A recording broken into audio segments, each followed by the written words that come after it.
Hello there, my name is Wallace, and welcome to my Monday Night Raw review for the March 9th, 2015 edition. And it was absolutely fantastic. One of the greatest Raws I have ever seen. Wiz Khalifa was fantastic. The build-up to all the storylines was just brilliant, and it was a great show. Fuck off. Alright guys, my name is Jack Southall, and what was this? Oh, this was a terrible Raw, man. Like, this was so bad. WWE, have you lost your fucking mind during this Raw? Like, seriously, I swear, they have like bipolar or something. Okay, maybe I do, because I was talking with a fucking stuffed dude, stuffed version of Wallace from Wallace and Gromit, but Jesus Christ, this Raw was so bad.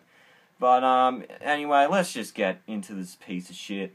So, Randy Orton and the Authority comes out, you know, because we need another Authority segment, opening fucking Raw. No intro, that's the way to go.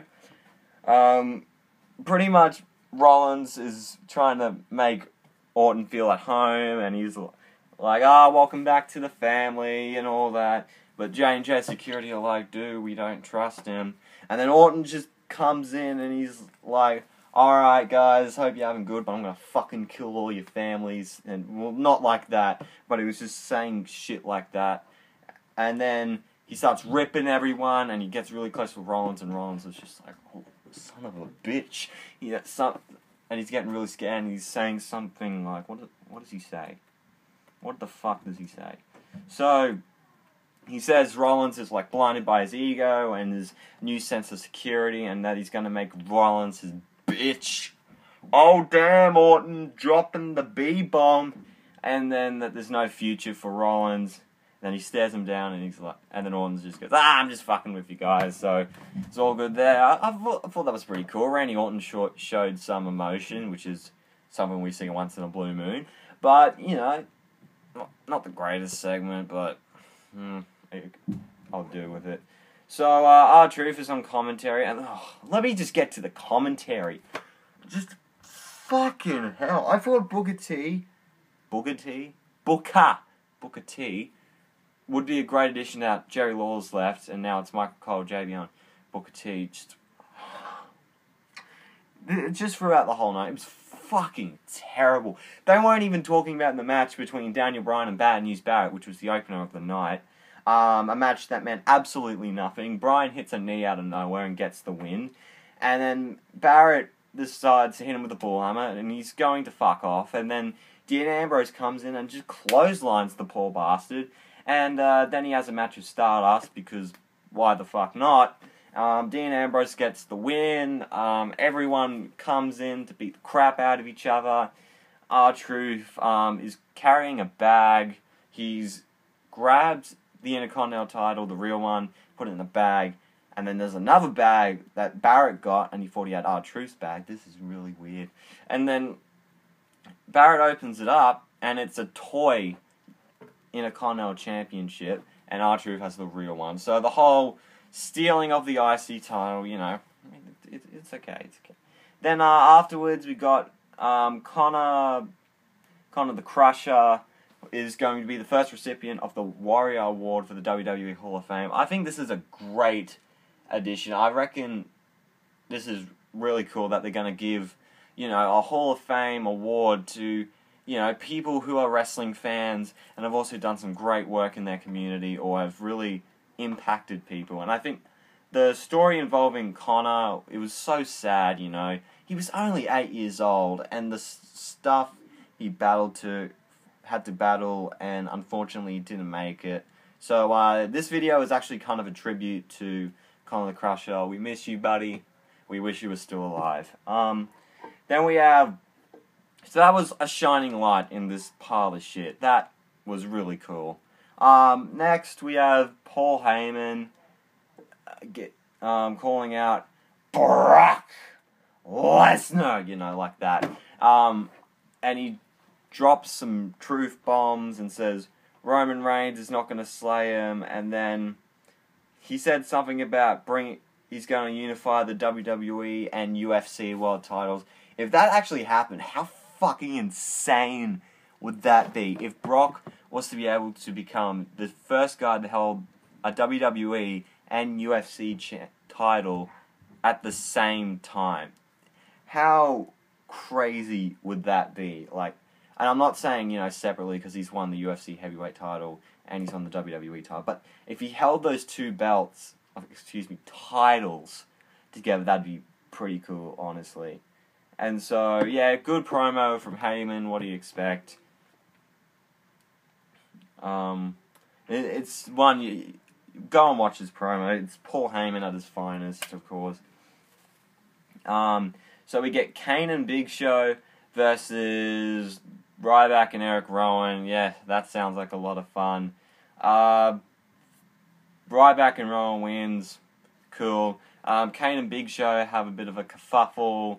Stephanie McMahon comes out and kicks them out for the night. So, thank God. Why can't you just kick them out of the company for good?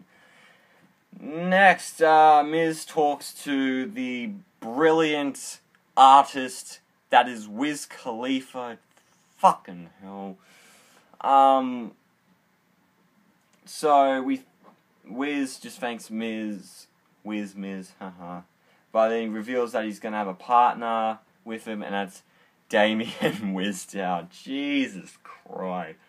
And that he's going to be in the Andre the Giant Memorial Battle Royal. I think he might win it. I don't know. But I think he'll be like one of the final 5 or 4, whatever. He'll be one of the final dudes. So Sheamus is booked to return. You can see the excitement on my face for that.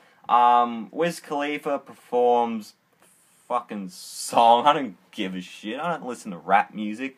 Why can't we just have some hard rock or some metal? That'd be cool. No? Rap's the way to go, Vinnie Mac? Alright. I don't give a shit about Wiz Khalifa's performance. Then, it only gets better here. The Bella Twins are watching the new Flintstones movie, Stone Age SmackDown, which, should I do a review on it? Tell me down in the comments, or wherever, do you want me to review the Flintstones WWE movie? Because I will be more than happy to do that. It'd be pretty funny. So then, it goes to Bella Twins wearing this hot little fur bikini, which is good. But what's not good, the puns. Fucking hell, mate. It pissed me off. Thank God Brie and Nikki are extremely hot, because if they weren't, I would shoot myself in the back of the fucking head. Seriously.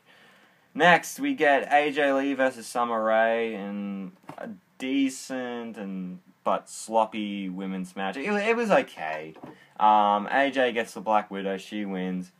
And for some reason, Cameron and Eva Marie, everyone's favourite divas, were in the outside because they need to do something.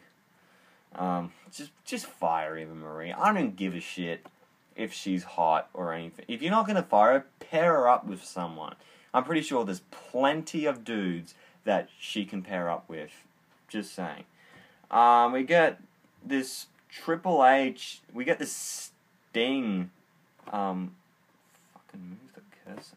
So we get this Sting vignette, and Sting, it wasn't even his actual voice. It wasn't Sting's voice in the fucking promo thing. It was someone else's, talking over. It wasn't Steve Borden. It was this other cunt, and he was like, oh, Triple H's hunger for power has corrupted him, and I must end it, and that I was loyal, and I failed to save it. Like, Sting would not say that. Sting would not say, I failed at saving WCW. Who the fuck would? Just saying, oh, this rule pisses me off. Pisses me off. Next, Rusev is walking towards the ring, and then Super Cena himself just comes in, and he begs once again for his US title match. Rusev says nope, and vows that to show Rusev a real American if he says any more bad things about America. Next, so Rusev gets in the ring. Axelmania runs wild, brother, and he loses. So, there we go. But then, all of a sudden, Rusev starts calling Americans pathetic like he does all the time. John Cena comes in and pretty much just buries him. Nah, he didn't bury him, but he put him in the AA and made him tap and pass out. Brilliant storytelling right here. Let's build up this big bad monster that could destroy John Cena. And what does he do? He taps out and passes out to Super Cena. Storytelling, folks. Why? That's just, so stupid. And that's how Cena gets his US title match. And we all know he's going to win the US title. It's inevitable. But, this was just so poorly booked. Like, why would you do that? You could have done it in so many other ways, but you pick this way. Like, why? I don't know. Stupid shit, man. We get Bray Wyatt cutting some promos across the night, which leads to a big promo later on for The Undertaker. And then we get the New Day taking on the tag champs, Cesaro and my boy Tyson Kidd. This match was hands down the worst match of the night. You want to know why? Fucking Xavier Woods pins Tyson Kidd. Why? Why would you pin my boy Tyson like that? That's bullshit. Tag team champions and they lose to the fucking New Day. Like, what the hell? Like, seriously. Pisses me off. And not only that, Naomi faces Natalya. They have a match when, like right after that, Usos and Naomi just come out, and then all of a sudden the match appears. They could have gone a lot longer, but no. Give Divas a chance. Go fuck yourself. Naomi beat Natalya, so they could have gone a lot longer, but this is what we have to deal with. Gee. And then, so, Natty's arguing with Cesaro and Tyson, and then Los Matadores comes out, and it gets better. It gets better. It's going to probably be a fatal four-way, just like last year with the Usos, Los Matadores, Cesaro, and my boy Tyson, and fucking, what was I forgetting? The New Day. It goes to show you how great the tag team division is right now. So, Los Matadores beats the Usos. Yay! Fuck this Raw, man. This is bad. This is a really bad show.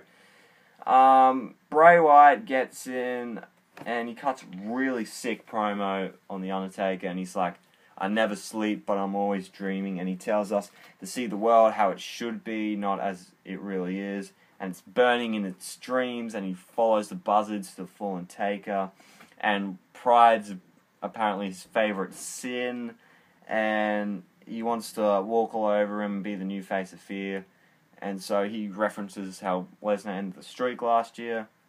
He then turns to the urn, because he wants to bring back the dead, and then he starts laughing, and he's like, oh my god, it's empty, ha ha, and then starts smoking, thunder's rumbling, gong, and we thought, shit, maybe Taker would come out, but suddenly Wyatt's armchair appears, and there's a recording of Undertaker saying, rest in peace. Lightning strikes Bray's chair. I think that's just an edited effect. It probably didn't even happen in the arena. But, sets the chair on fire. Bray thinks this is the funniest thing ever, because the challenge has been accepted. So it's going to be Undertaker versus Bray Wyatt, Mania 31. I can't wait for this match.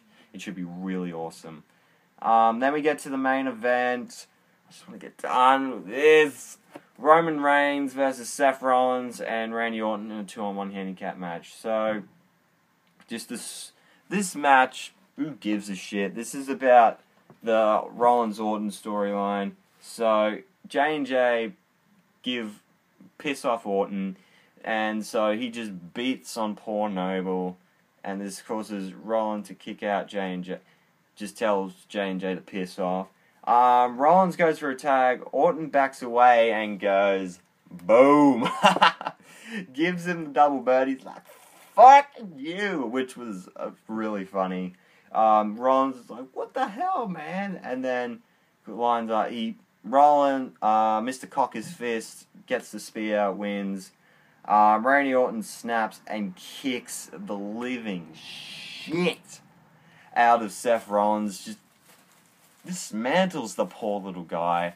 And that's how we end Raw. I really liked what they did with Rollins and Orton. I thought it was really, really good how Orton just finally snapped and got his revenge on Rollins. And I think this is definitely going to lead to a match at Mania 31.